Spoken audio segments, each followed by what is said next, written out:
शाम को आते हुए थोड़ा सामान लेते आना, और हाँ, बिट्टू की फीस भी भरनी है, उसके लिए थोड़े पैसे देते जाओ। बीवी की इस मांग पर खाली जेब दिखाने के सिवा नीरज के पास कोई दूसरा जवाब नहीं था।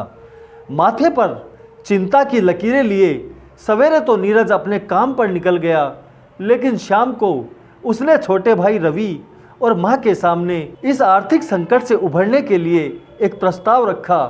क्यों न हम उस ज़मीन को बेच दें जिसे बाबूजी ने रीना को शादी में देने के लिए खरीदा था।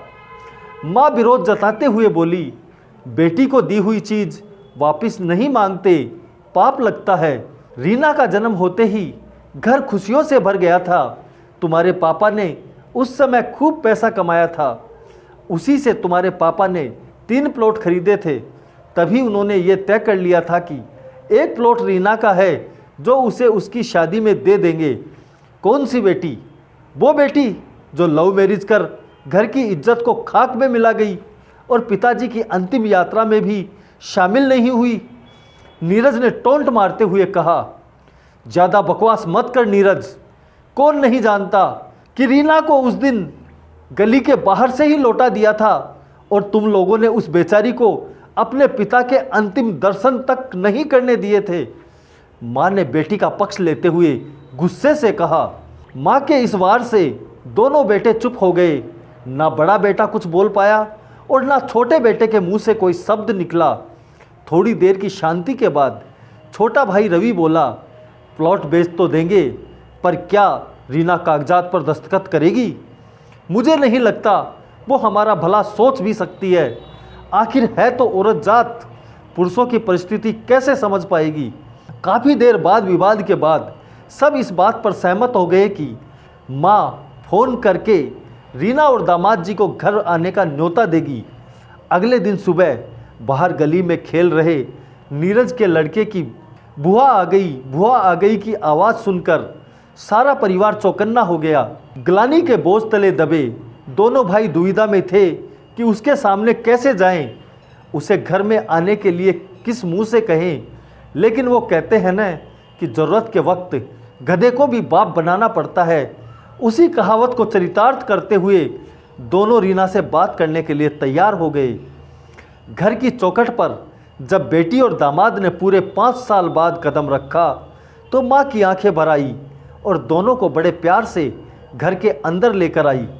बेटी दामाद भी माँ का इतना स्नेह पाकर भाव विभोर हो गए। दिन भर भाभीियों ने खूब आवभगत की। शाम को साथ में बैठे तो बेटी बेटों और दामाद के आगे हिचकिचाते हुए माँ ने ही प्लॉट का मुद्दा उठाया। रीना को थोड़ा अंदेशा था कि कोई न कोई बात ज़रूर है, वरना दोनों भाइयों की नफ़रत के चलते माँ उसे नहीं बुला सकती। माँ का फ़ोन आने के बाद से ही रीना ये सोच रही थी कि ऐसी क्या बात हो सकती है जो खड़ूस भाई उसे बाप का मुंह भी दिखाने के खिलाफ थे, वो अचानक इतने कैसे पिघल गए। लेकिन अब उसको सारी बात समझ में आ गई।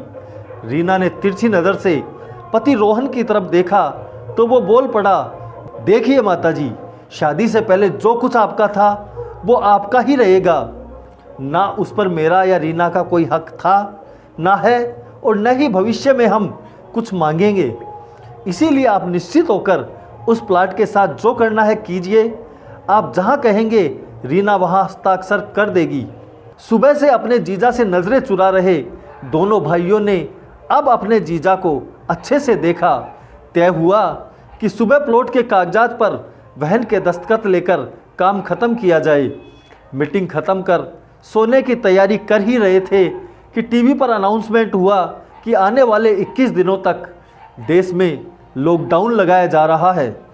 रोहन ने फ़ोन पर बात करने के बाद कहा, अब हम क्या करेंगे रीना? कल की बस भी रद्द हो गई और 21 दिनों तक कोई बस नहीं है।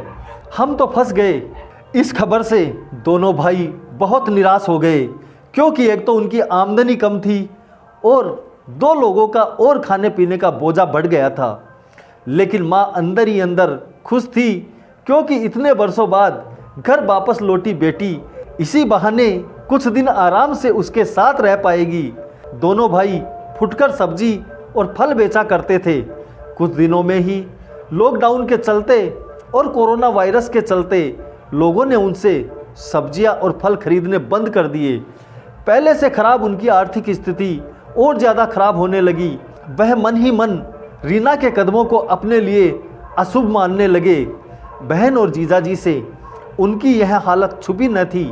रीना के कहने पर रोहन ने दोनों भाइयों की सब्जी और फल की रेडियो पर लोहे की रोड और जालियां फिट कर दी। बाजार जाकर दोनों के लिए मास्क, हाथों के दस्ताने और थोक भाव से सब्जी और फल खरीद लाए। दोनों की रेडियां अच्छे से तैयार कर फल और सब्जियां ढक कर दोनों भाइयों को मास्क और दस्ताने देकर रोहन ने उनसे कहा, एक बार इस तरह धंधा करके देखो, शायद आपका काम चल जाए। थोड़ी आनाकानी करने के बाद दोनों भाइयों ने जीजाजी के समझाए अनुसार धंधा शुरू किया। उसी दिन से कोरोना से घबराए लोग अब ढकी हुई फल और सब्जियां सेफ्टी का ध्यान रखकर बेचने वालों से खरीदने लगे। इसी तरह समझदार दामाद की वजह से धीरे धीरे दोनों भाइयों का धंधा अच्छा चलने लगा और उनके घर की आर्थिक स्थिति सुधरने लगी। माँ जैसे अपने मरे हुए पति से मन ही मन संवाद करने लगी, देखो जी, आपकी रीना तो वाकई लक्ष्मी का अवतार है।